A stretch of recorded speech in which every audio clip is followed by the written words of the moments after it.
A meditar en la palabra del Señor, les invito a que tomen ustedes su escritura. Vamos a abrirla en la carta de Pablo a Tito, carta del apóstol Pablo a Tito, en su capítulo número 2. Ese es nuestro texto base. La carta a Tito, capítulo 2, versos 11 al 14. Porque la gracia de Dios se ha manifestado para salvación a todos los hombres, enseñándonos que, renunciando a la impiedad y a los deseos mundanos, vivamos en este siglo sobria, justa y piadosamente, aguardando la esperanza bienaventurada y la manifestación gloriosa de nuestro gran Dios y Salvador Jesucristo, quien se dio a sí mismo por nosotros para redimirnos de toda iniquidad y purificar para sí un pueblo propio, celoso de buenas obras. Amén. Quisiera que pudiéramos meditar en esta porción de la Escritura. He titulado este mensaje, hermanos, lo que nos enseña la gracia. Y está dividido en dos partes. Hoy vamos a ver la primera parte, y si Dios nos da la oportunidad en una ocasión posterior, hemos de ver la segunda parte. Estamos todavía en estos momentos con las emociones, creo yo, a flor de piel, por lo que el Señor nos permitió vivir hace unas horas, entrando la tarde, ya oscureciendo de este día de reposo, que nos permitió el Señor sentarnos a la mesa. Una cena distinta, una cena particular, como sucede cada que el Señor nos permite congregarnos de una u otra manera. Y bendecimos al Señor por esta oportunidad. En el mensaje anterior yo compartí acerca de la gracia, hablando de estas 6 letras que lo cambian todo. Y hoy quiero dar continuidad en esa temática de la gracia, de la cual no se ha dicho ni siquiera la mitad, hermanos. Un hombre llamado Gordon MacDonald, citado en el libro de Philip Yancey, Gracia Divina contra Condena Humana, habla acerca de la gracia y dice Gordon MacDonald: el mundo lo puede hacer casi todo tan bien como la iglesia, o mejor. No hace falta ser cristiano para construir casas, alimentar a los hambrientos o sanar a los enfermos. Solo hay una cosa que el mundo no puede hacer: no puede ofrecer gracia. La gracia viene de fuera.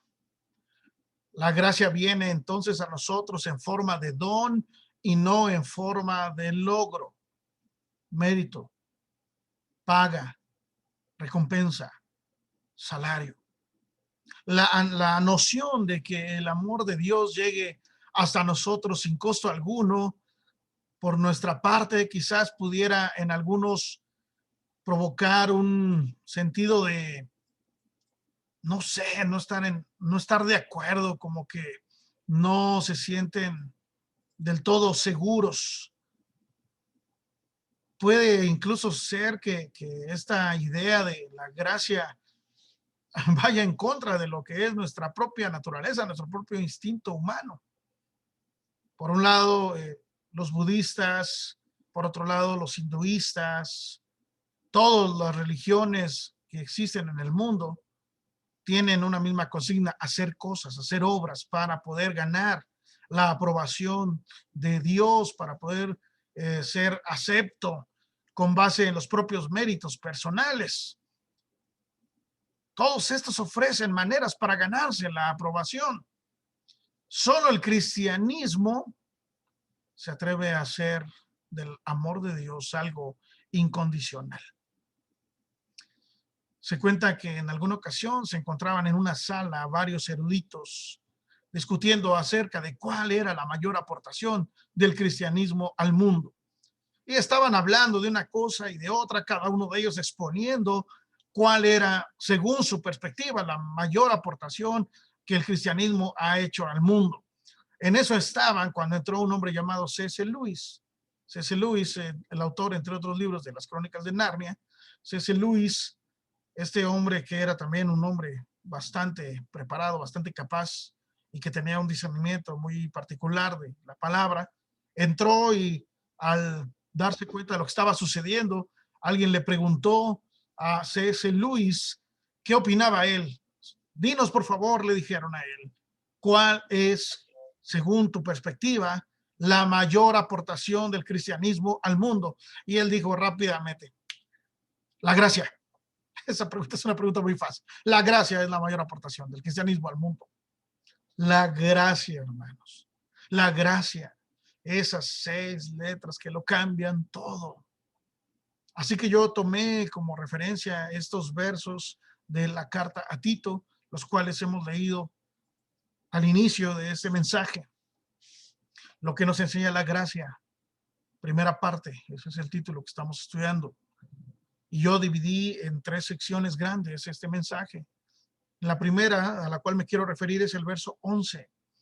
El propósito inicial de la gracia. El propósito inicial de la gracia es salvación, porque la gracia de Dios se ha manifestado para salvación a todos los hombres. Entonces, el propósito primario de la gracia de Dios es la salvación de la humanidad. Y quiero ser todavía más específico, de todos los que ponen su fe en Él, de todos los que creen, de todos los que le han recibido. Quiero que apartes este pasaje y que me acompañes rápidamente a Gálatas 2:16. Vamos a estar viendo algunas citas, pero regresaremos siempre a Tito. Vamos a Gálatas, por favor, en su capítulo número 2, versículo número 16.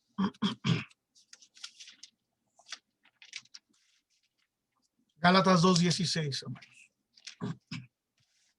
Sabiendo que el hombre no es justificado por las obras de la ley, sino por la fe de Jesucristo. Nosotros también hemos creído en Jesucristo para ser justificados por la fe de Cristo y no por las obras de la ley, por cuanto por las obras de la ley nadie será justificado. Pablo está hablando con los judaizantes. Pablo está atacando esta idea que tenían ellos de los méritos, de las obras, y él les dice de manera contundente, de manera categórica, quiero que sepan que el hombre no es justificado por las obras, ni siquiera por las obras de la ley. Es justificado más bien por la fe de Jesucristo.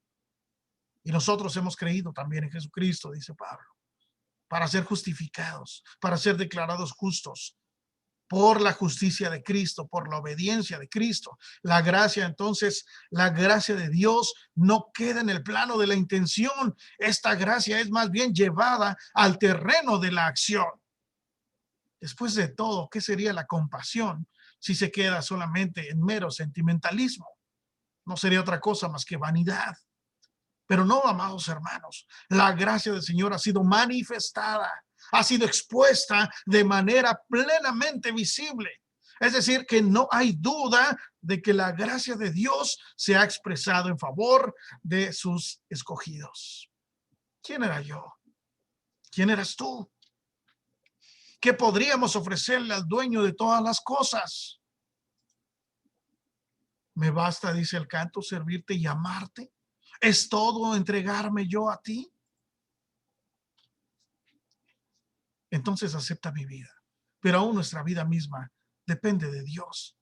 Entonces, ¿qué pudiéramos darle al Señor que no sea suyo ya?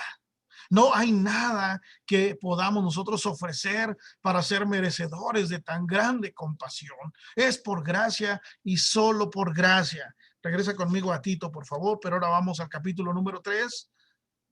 Yo espero que tú tengas agilidad para encontrar las citas bíblicas, pero si no es así, yo he recomendado y lo hago otra vez, que tomes una libreta y que apuntes los pasajes, porque hablamos conforme a la palabra del Señor. Tito capítulo 3, verso 3 en adelante. Porque nosotros, ese nosotros te incluye a ti, ese nosotros me incluye a mí, nosotros también éramos en otro tiempo insensatos. Es decir, no teníamos sesos, rebeldes, íbamos en contra, estábamos extraviados, cada quien por su camino, esclavo de concupiscencias y deleites diversos, viviendo en malicia y envidia, aborrecibles y aborreciéndonos unos a otros. Esa era nuestra condición antes de que el Señor viniera a nuestra vida. Y sigue diciendo el verso 4, pero cuando se manifestó la bondad de Dios, nuestro Salvador, y su amor para con los hombres, nos salvó, no por obras de justicia que nosotros hubiéramos hecho, sino por su misericordia, por el lavamiento de la regeneración y por la renovación en el Espíritu Santo, el cual derramó en nosotros abundantemente por Jesucristo, nuestro Salvador. El amor compasivo de Dios ha sido manifestado, dice Pablo, en la persona de Jesús, del cual Juan dirá en el capítulo 1, verso 9, aquella luz verdadera que alumbra a todo hombre venía a este mundo.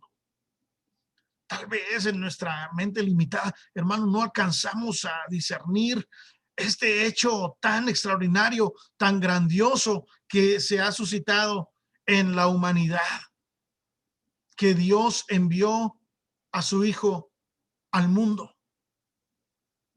Y se expresó entonces la gracia de Dios en el sacrificio de Cristo. Regresa a Gálatas, por favor. Te pido nuevamente que vayas conmigo a Gálatas capítulo 4, verso 4 y 5.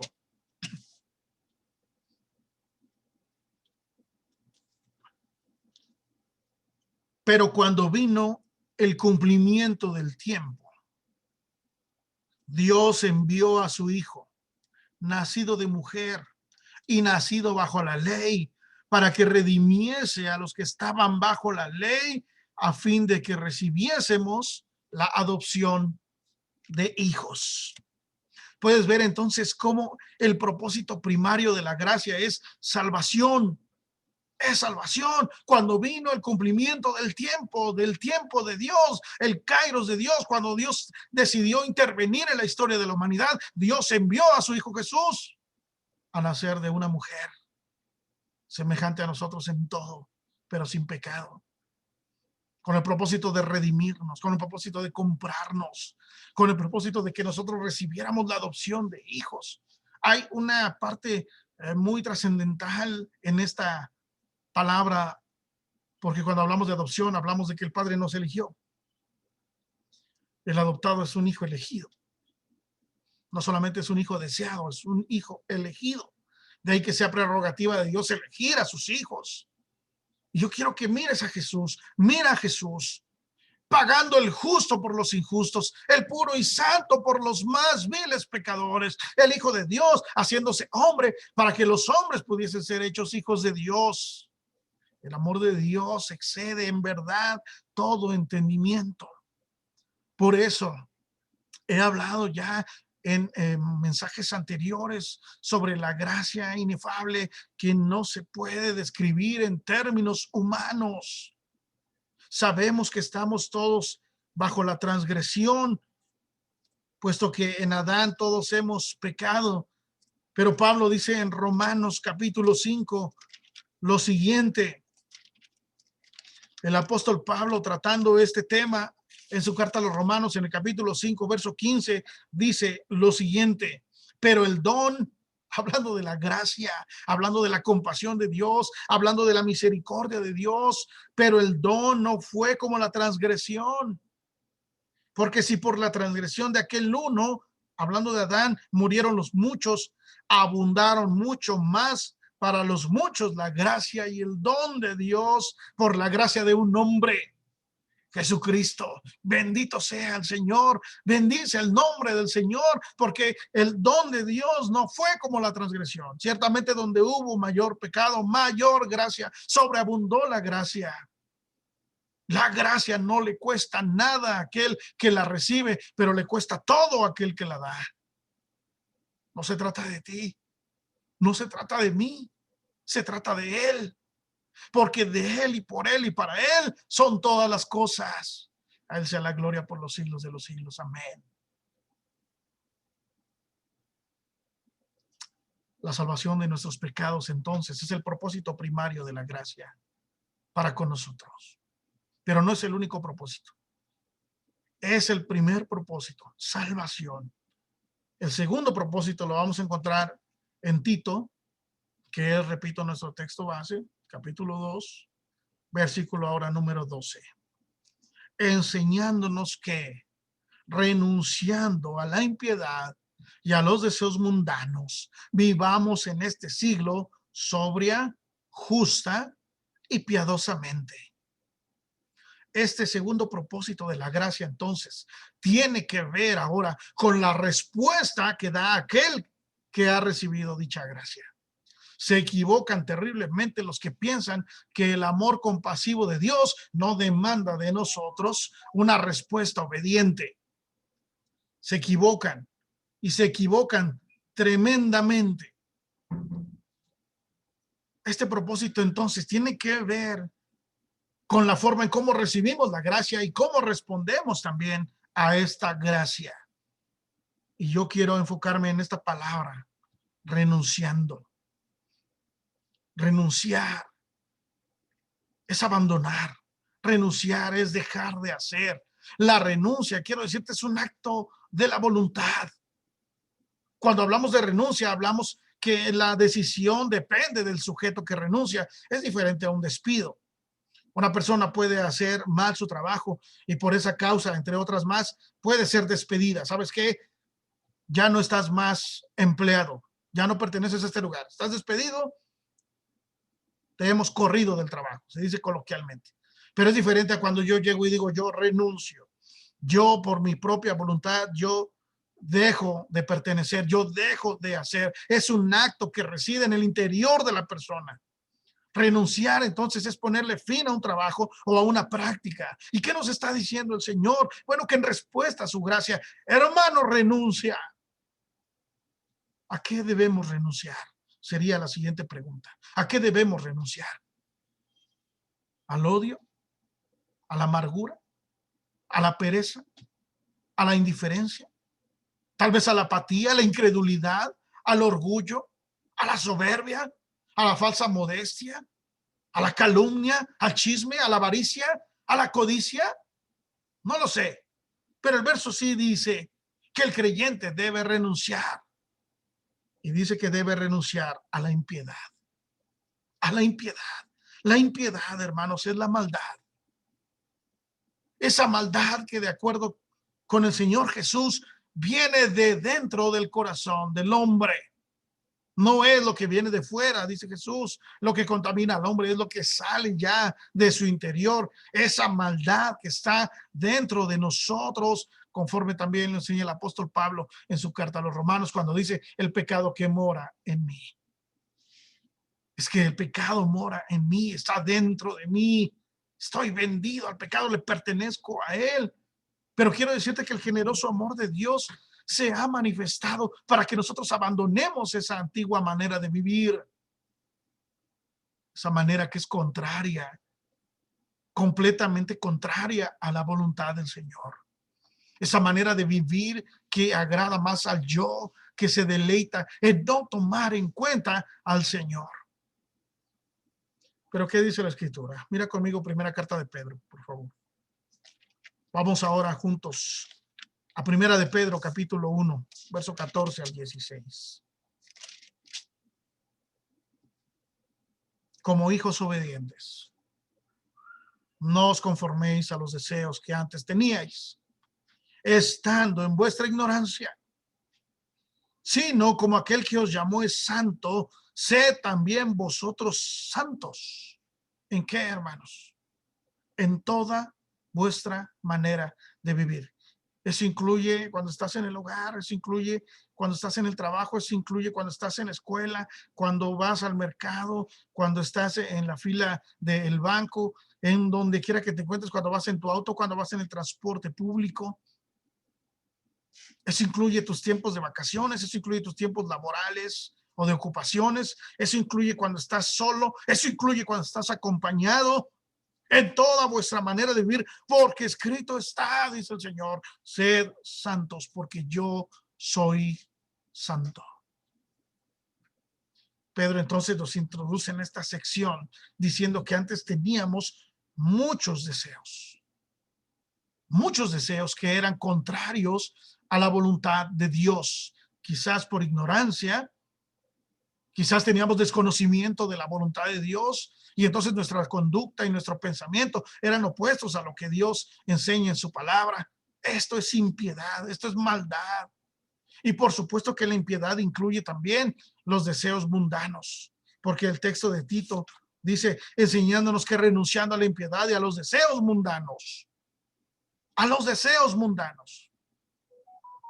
esta es la realidad de las cosas que nos presenta la Escritura.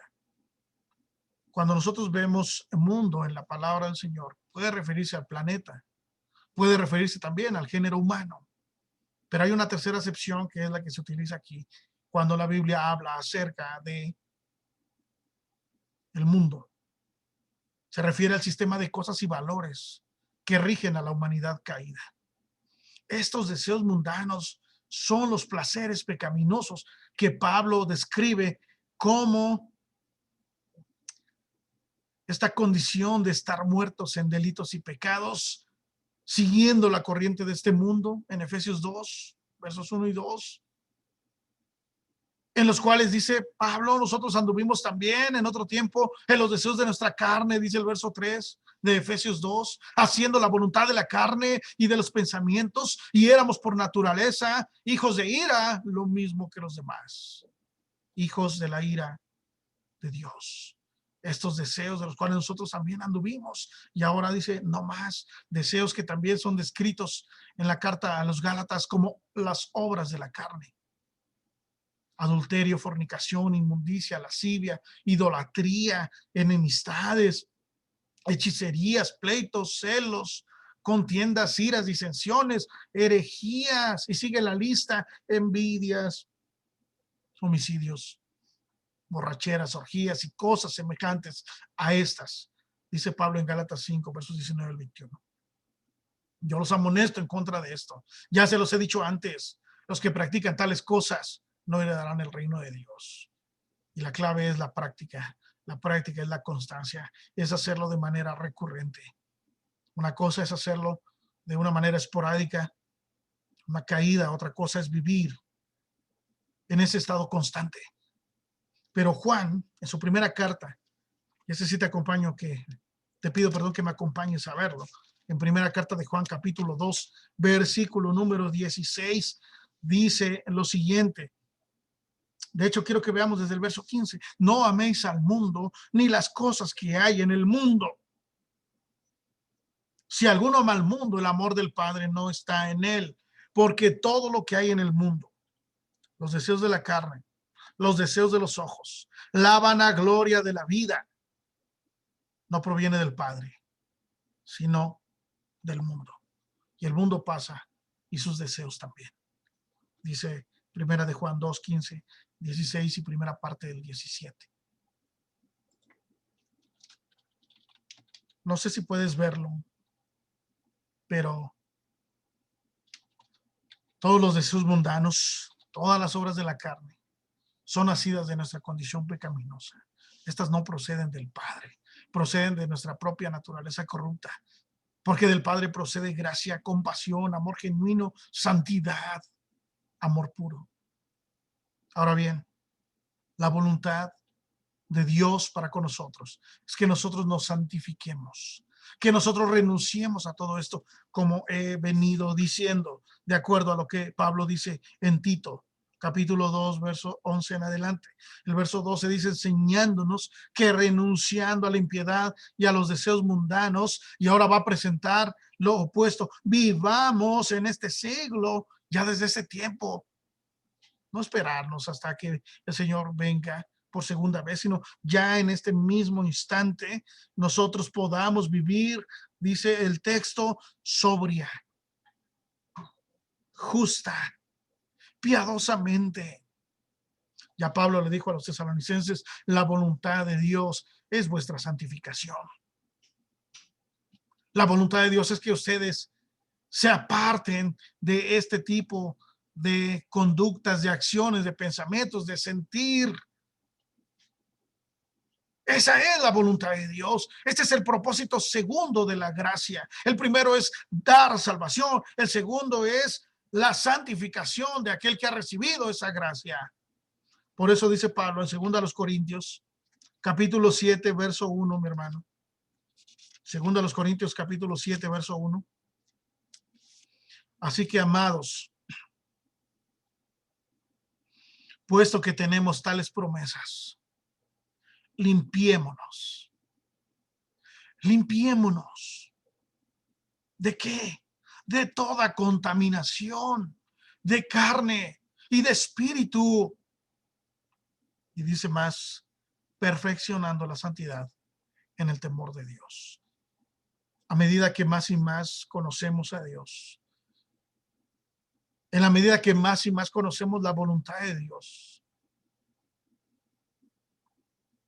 se va perfeccionando la santidad.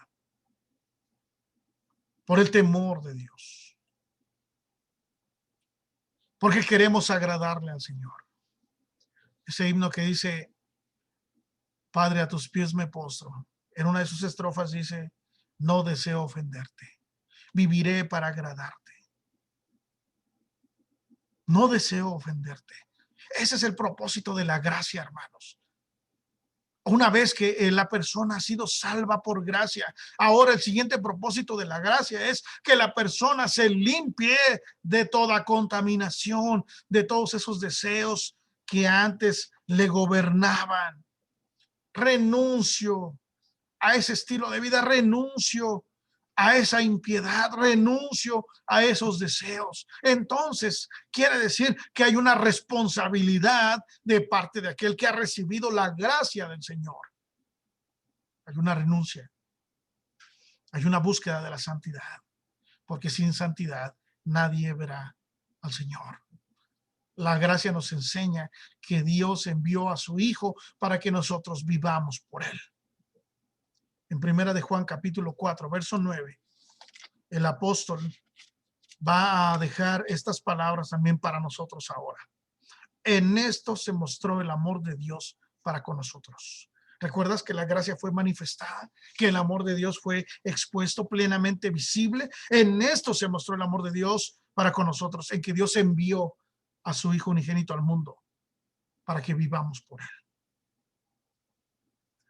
Así es como se mostró el amor de Dios. Dios envió a su Hijo unigénito al mundo para que nosotros vivamos por él. ¿Puedes verlo?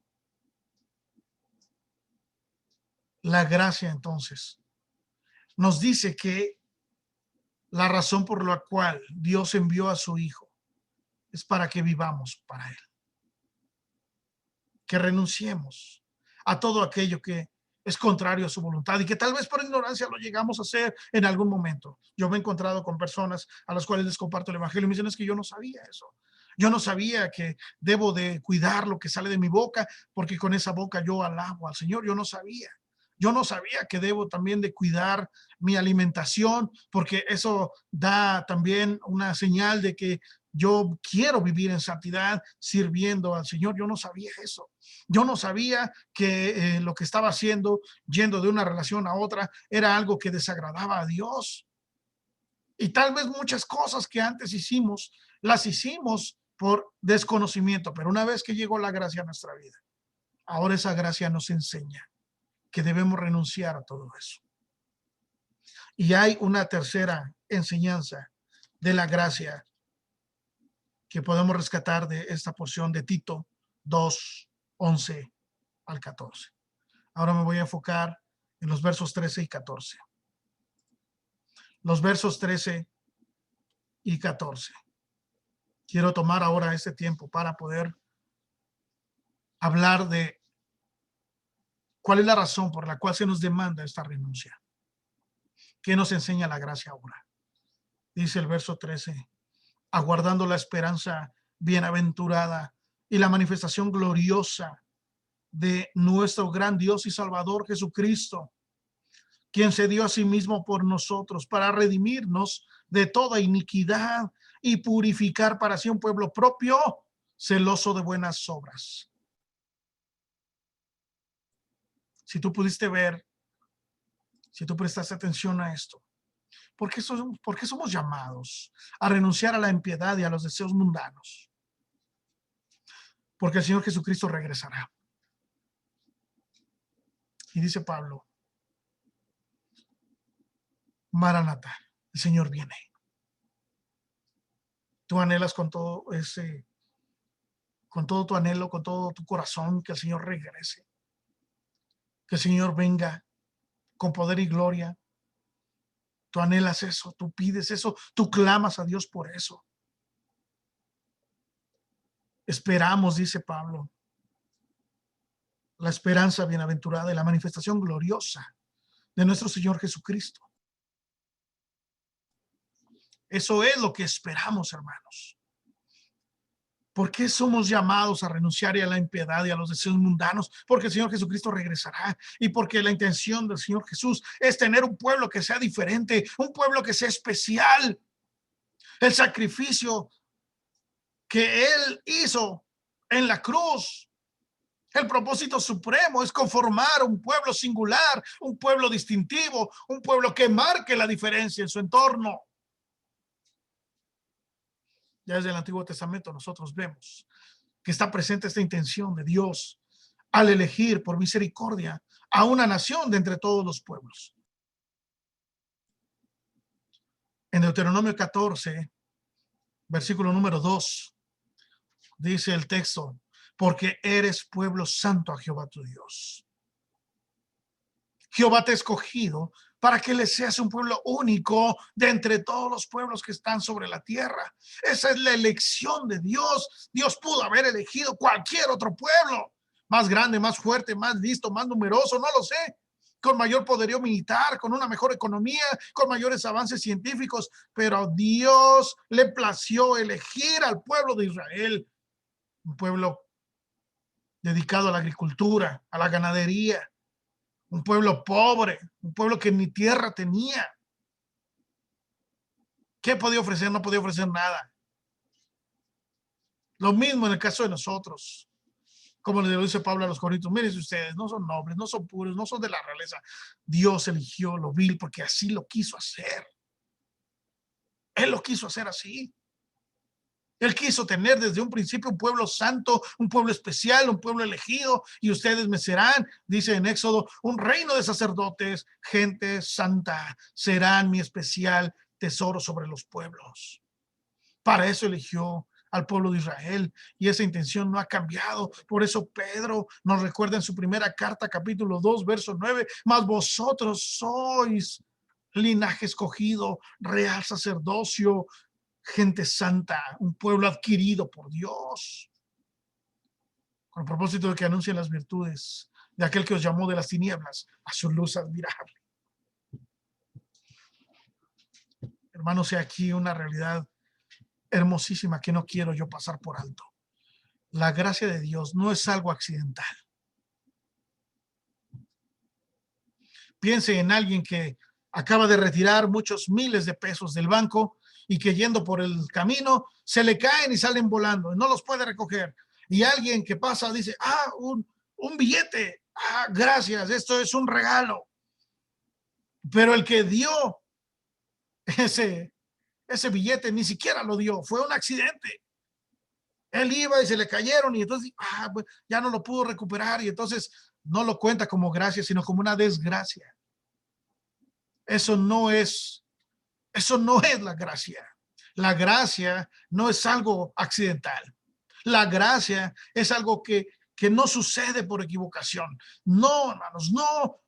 Es un acto planeado por Dios deliberadamente desde antes de la fundación del mundo. La gracia ha sido dada a los hombres de manera intencional. Dios se deleita en salvar. Se inflama mi corazón, mi compasión, como vimos en algún momento.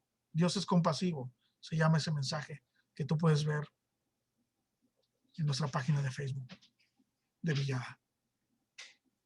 Sabiendo que fuiste rescatados de vuestra vana manera de vivir, dice el apóstol Pedro, esa que recibieron de sus padres Y ustedes fueron rescatados no con cosas corruptibles como oro, como plata, sino con la sangre preciosa de Jesucristo, como de un cordero sin mancha, sin contaminación, ya destinado desde antes de la fundación del mundo.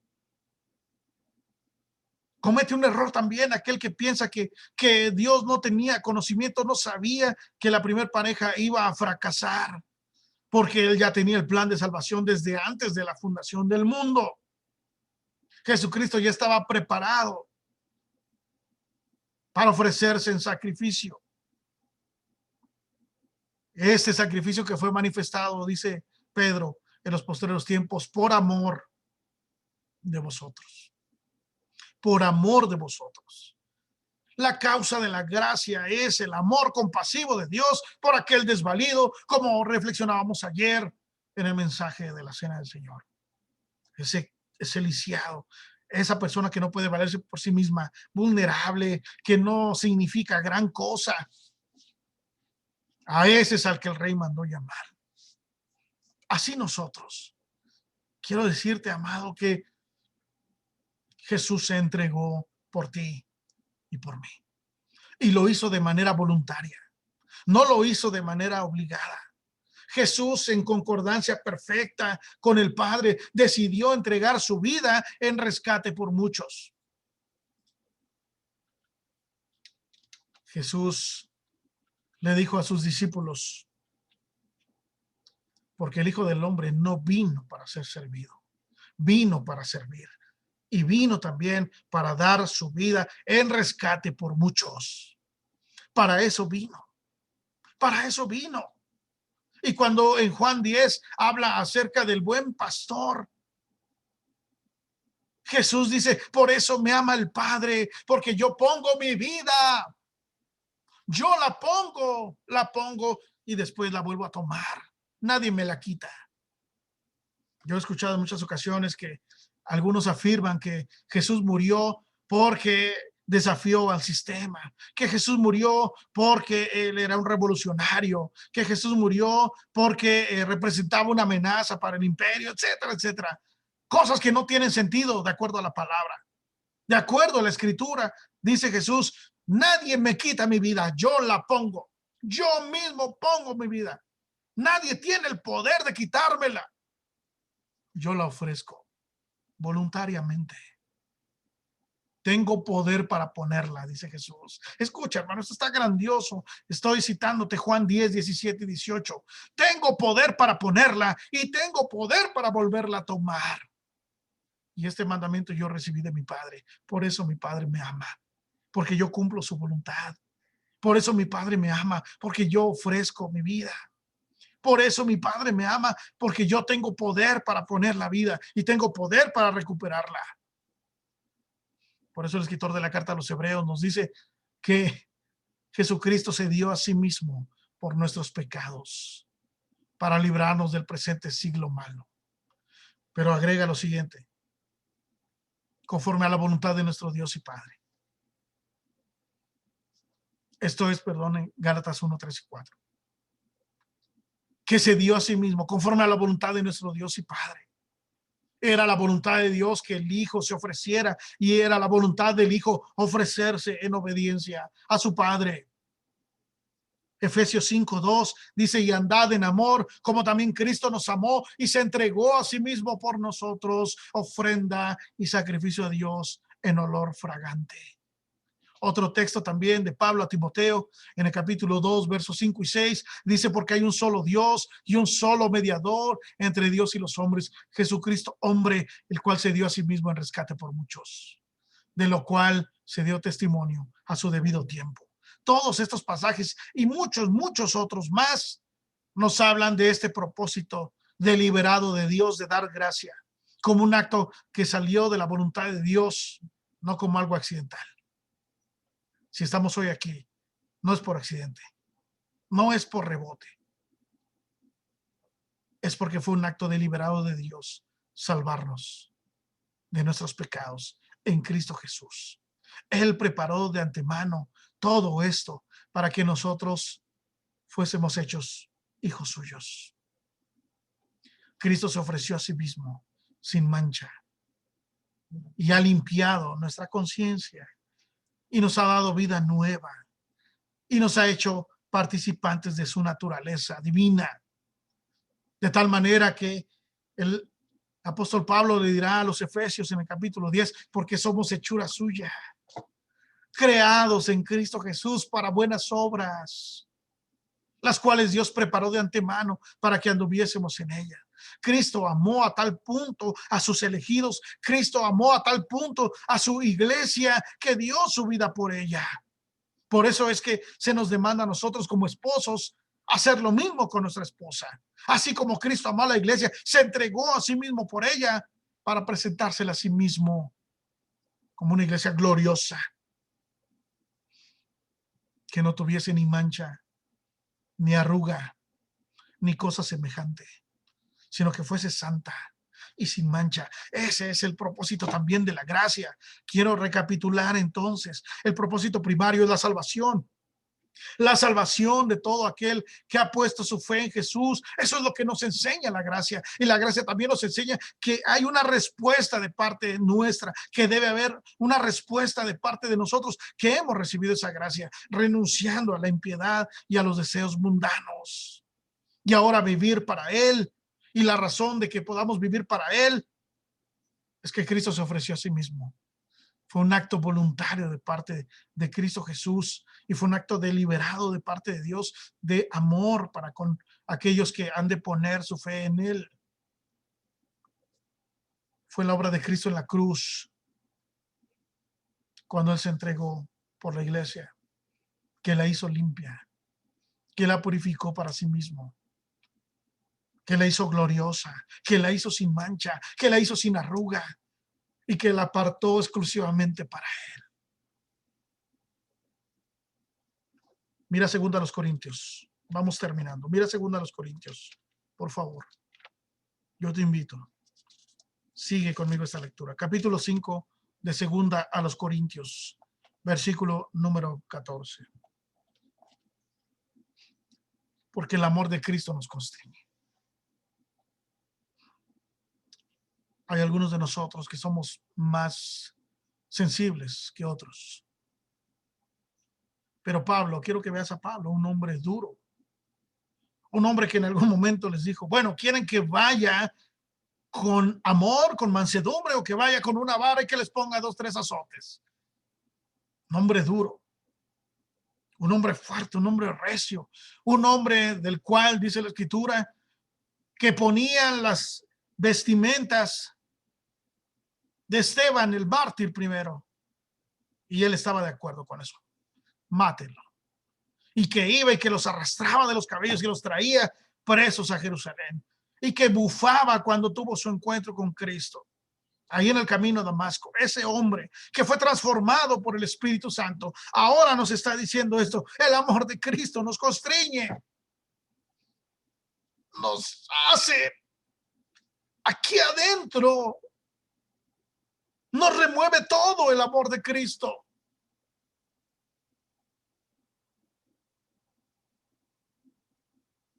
Qué muestra de amor tan grande. Cuando yo pienso esto, dice Pablo, el amor de Cristo me toma completamente. Yo pienso esto, que si uno murió por todos, luego todos murieron. Y por todos murió, para que los que viven, escucha eso, hermano, para que los que viven ya no vivan para sí, sino para aquel que murió y resucitó por ellos. Sí, hermano, el amor de Cristo nos constriñe. Nos constriñe porque en realidad el que debió de haber muerto de esa manera tan vergonzosa, tan ruin, tan denigrante, debió haber sido yo. Cuando yo digo que el Señor murió por todos, es extraordinario, pero decir murió por mí no tiene palabras. A mí, el amor de Cristo me constriñe. Que siendo aún pecador, Cristo murió por mí. Esa es la gracia, hermano. Esa es la gracia. Y es lo que la gracia nos enseña, que para que los que vivimos hoy ya no vivamos para nosotros mismos. Baste ya el tiempo pasado para hacer lo que queríamos, como queríamos, de la manera en que nosotros decidíamos mejor. Ahora vivimos para el Señor, hermano. Ahora vivimos para aquel que murió por nosotros y que hoy está sentado a la diestra del Padre, intercediendo por cada uno de sus hijos, y que no se avergüenza de llamarlos hermanos. Jamás. No existe una palabra que describa mejor esto. El amor de Cristo nos constriñe. Medita en eso. Piensa en eso. Nosotros esperamos el regreso de nuestro Señor. Y el que no espera eso, dice la palabra, sea maldito. Claro que anhelamos el regreso del Señor. Pero el tiempo que el Señor nos permite en esta tierra, vivamos para Él. Porque eso es lo que la gracia nos enseña.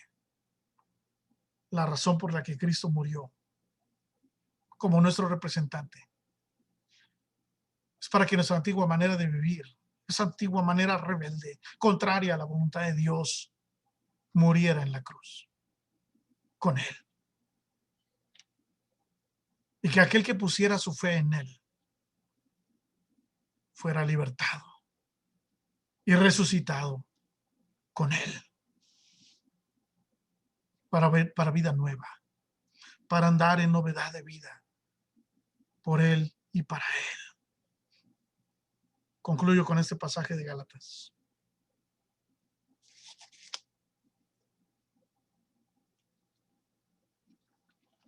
El Señor se dio a sí mismo para tener un pueblo diferente, un pueblo especial. Y dice Gálatas capítulo 2, verso 20. Y con este pasaje concluimos.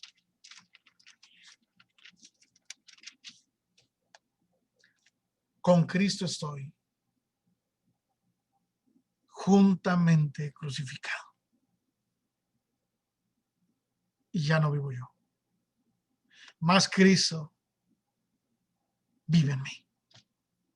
Y lo que ahora vivo en la carne, el tiempo que Dios me dé en esta tierra, lo vivo en la fe del Hijo de Dios. Yo quisiera que subrayaras esta parte última del texto, para que lo guardes muy dentro de tu mente y de tu corazón. El cual me amó.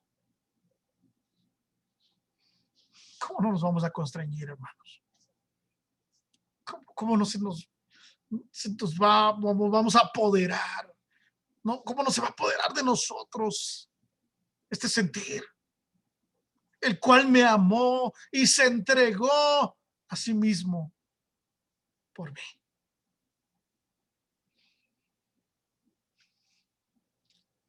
Esto es lo que nos enseña la gracia. Que el Señor nos bendiga. Y que Dios bendiga su palabra. Y si no tienes todavía tú la gracia de Dios, yo te pregunto, ¿qué te detiene? Pasa a vosotros, hermanos. A vos,